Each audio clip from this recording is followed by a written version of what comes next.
दोस्तों, आज के समय में दुनिया में हर इंसान पैसे के पीछे ही भाग रहा है और दुनिया का सारा कारोबार इसी पर टिका हुआ है। आगे का तो पता नहीं, लेकिन आज की सच्चाई तो यही है कि आम से दिखने वाले नोटों की मार्केट में वैल्यू काफी ज्यादा होती है। पैसे की सबसे बड़ी समस्या ही ये है कि इसे कमाना ही पड़ता है। हम इसे छाप नहीं सकते, वरना जेल की हवा खानी पड़ सकती है। मगर क्या आपने कभी सोचा है कि आखिर ये पैसा बनता कैसे है? किस तरह के पेपर का इस्तेमाल किया जाता है और इसको छापते वक्त किस खास इंक का प्रयोग किया जाता है, जो कि नकली नोट छापने वाले लोगों के पास नहीं होती है, और इसी से हो जाती है असली और नकली नोट की पहचान। और आखिर भारत सरकार बहुत सारा पैसा छापकर भारत के हर एक इंसान को अमीर क्यों नहीं बना देती? इन सारे सवालों के जवाब जानने के लिए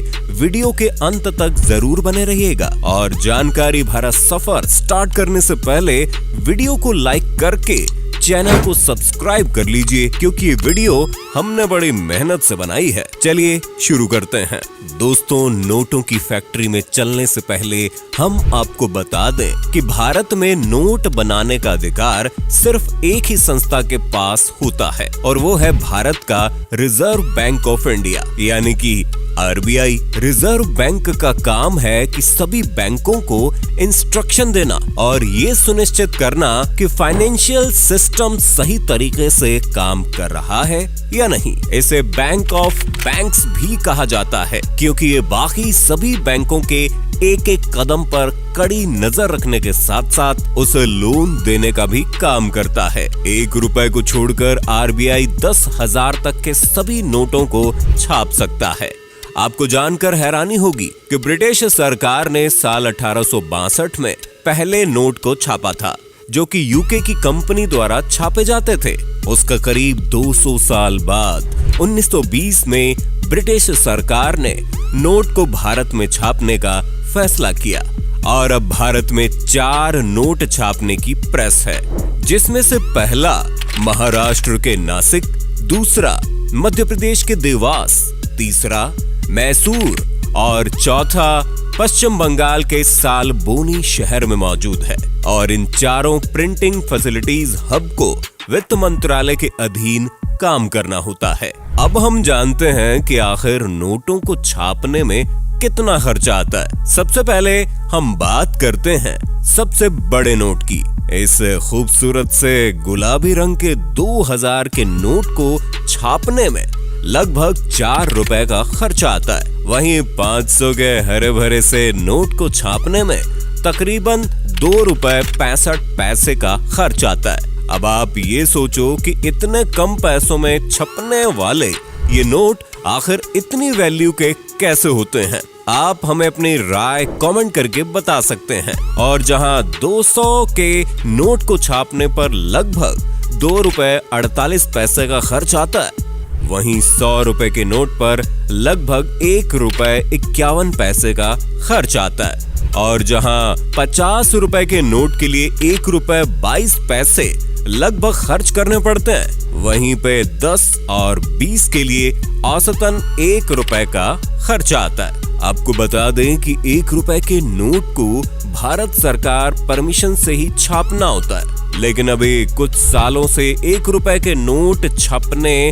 बंद हो गए हैं। Production process. दोस्तों, नोट बनाने के लिए सबसे पहले पेपर की जरूरत पड़ती है, जो एक नॉर्मल पेपर से बहुत अलग होता है, जिसे कच्चा माल कहा जाता है। एक्चुअली ये पेपर आमतौर पर कॉटन और लिनन के मिक्सर से बनता है, जिसमें 75% कॉटन और 25% लिनन मिक्स होता है, जो नोट को मजबूत और टिकाऊ बनाने का काम करता है। नोटों वाले पेपर बनाने के लिए सबसे पहले कपास और लिनन को बड़े बड़े बंडल्स में कन्वर्ट करके फैक्ट्री में लाया जाता है। फिर इन्हें एक बड़ी मशीन में डालकर उसमें पानी मिला देते हैं, जिससे दोनों अच्छे से मिक्स होकर एक घोल के रूप में कन्वर्ट हो जाते हैं। ये मिक्सचर इस बात को कंफर्म करता है कि नोट गले या सड़े नहीं, लेकिन लंबे समय तक टिकाऊ बने रहें। इस घोल में काफी ज्यादा मात्रा में पानी होता है, जिसे अलग करना बहुत जरूरी होता है। इस पानी को अलग करने के लिए खास तरह की तकनीक का इस्तेमाल किया जाता है, जिसके चलते नोटों के लिए पेपर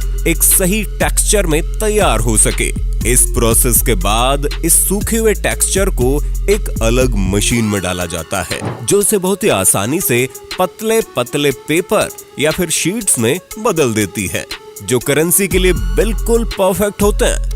ये शीट्स आगे कन्वेयर बेल्ट से होते हुए बंडल के रूप में कन्वर्ट होती रहती है और इस तरह से पैसा बनाने वाले पेपर को तैयार कर लिया जाता है।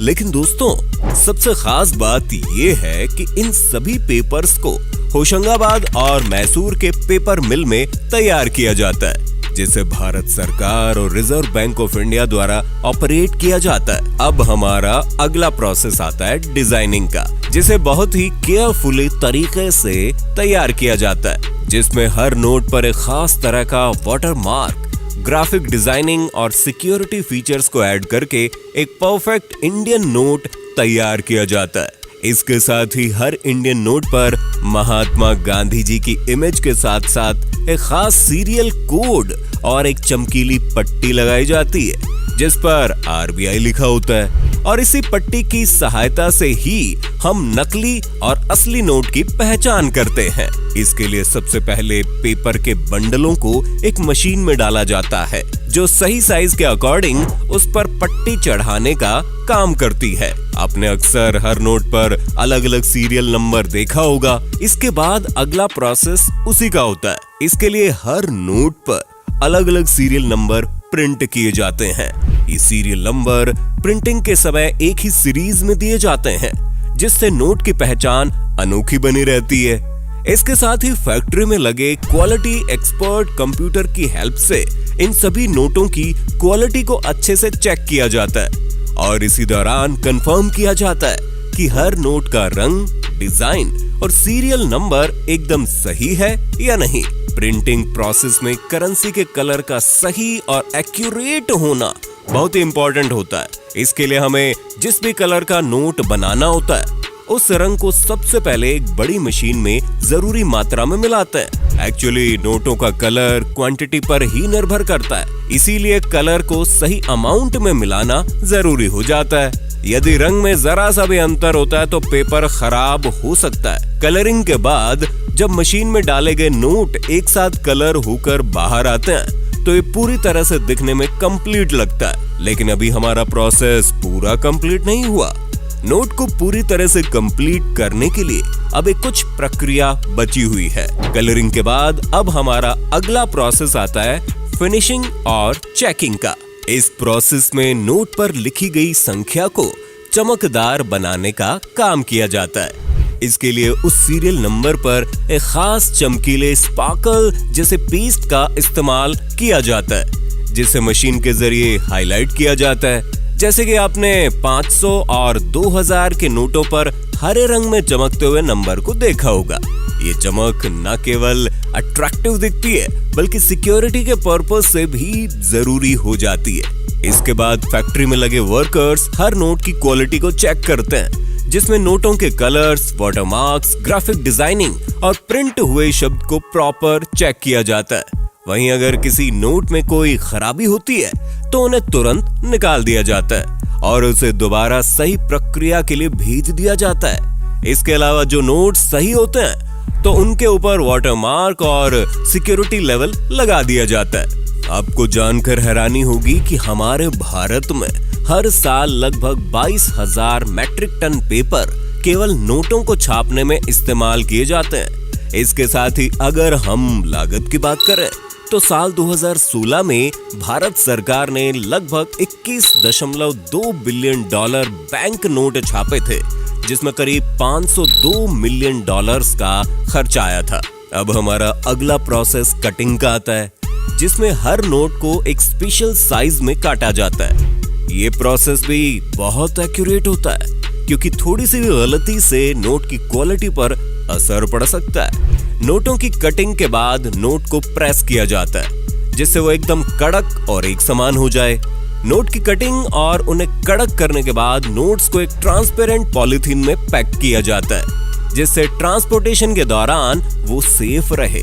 इन्हें क्वांटिटी के अकॉर्डिंग अलग अलग बॉक्स में रखकर पूरी सेफ्टी के साथ अलग अलग बैंकों में पहुंचा दिया जाता है। बैंकों से ही ये नोट हम लोगों के हाथों में आ जाते हैं और फिर वे लेन देन में इस्तेमाल किए जाते हैं। अब आप लोगों के मन में ये भी सवाल आ रहा है कि भारत सरकार क्यों नहीं ढेर सारे पैसों को एक साथ छापकर दुनिया में नंबर 1 जीडीपी हासिल कर ले और अपने इकोनॉमी को क्रॉस करके दुनिया में सभी देशों की जीडीपी इंडेक्स सूची में सबसे ऊपर आ जाए।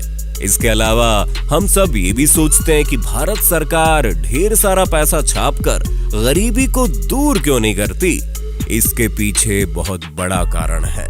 दरअसल ज्यादा नोट छापने से न केवल महंगाई बढ़ती है बल्कि करेंसी का मूल्य बिखर जाता है और वर्ल्ड बैंक से लोन मिलना भी मुश्किल हो जाता है। यदि किसी भी देश में जरूरत से ज्यादा करेंसी छापी जाए तो चीजों की कॉस्ट बढ़ने लगती है, जिसके चलते करेंसी की रियल वैल्यू में कमी आ जाती है और गरीब वर्ग के लिए समस्याएं बढ़ जाती हैं। इस तरह से देश की जीडीपी ग्रोथ बढ़ने के बजाय और भी डाउन होती चली जाती है। इसलिए देश की गरीबी को दूर करने के लिए हमें एजुकेशन के साथ साथ रोजगार, इकोनॉमिक डेवलपमेंट की आवश्यकता है, न कि ज्यादा नोट छापने की। अगर आपको हमारी बातों पर यकीन नहीं आ रहा है तो हम आपको एग्जाम्पल देते हैं। दरअसल 2 देश ऐसी गलती पहले ही कर चुके हैं। इसके बाद उनकी हालत क्या हुई हम आपको बताते हैं, जिसमें पहला एग्जाम्पल है जिम्बाब्वे। दोस्तों, जिम्बाब्वे ने ये गलती की थी 2008 में। इनके पास जब अर्थव्यवस्था का संकट आया तो इन्होंने खूब सारी करेंसी को प्रिंट कर दिया और अपने लोगों को देना शुरू कर दिया, ये सोचते हुए कि लोगों की गरीबी दूर हो जाएगी। लेकिन ऐसा हुआ नहीं, बल्कि इन्फ्लेशन रेट कई गुना ज्यादा बढ़ गया। इन्फ्लेशन की जो रेट थी वो 98% डेली बढ़ने लगी। यानी आज आप किसी चीज को लेके आए 500 में और वही कल 1000 रुपए में मिलेगी, परसों 1500 की, और कुछ ही समय में यहाँ पर नोट किलो के भाव बिकने लगे। देखते ही देखते यहाँ पर 100 बिलियन का नोट आ गया और 100 बिलियन की नोट के साथ ही सिर्फ 3 अंडे आते थे। बहुत बुरी हालत हो गई थी दोस्तों। और दूसरा एग्जाम्पल है वेनेजुएला का। वेनेजुएला ने भी यही गलती की 2016 में। खूब सारे नोट छापकर अपनी जनता में बांट दिए, जिसके चलते 2018 तक आते आते इन्फ्लेशन 80,000% हो गई।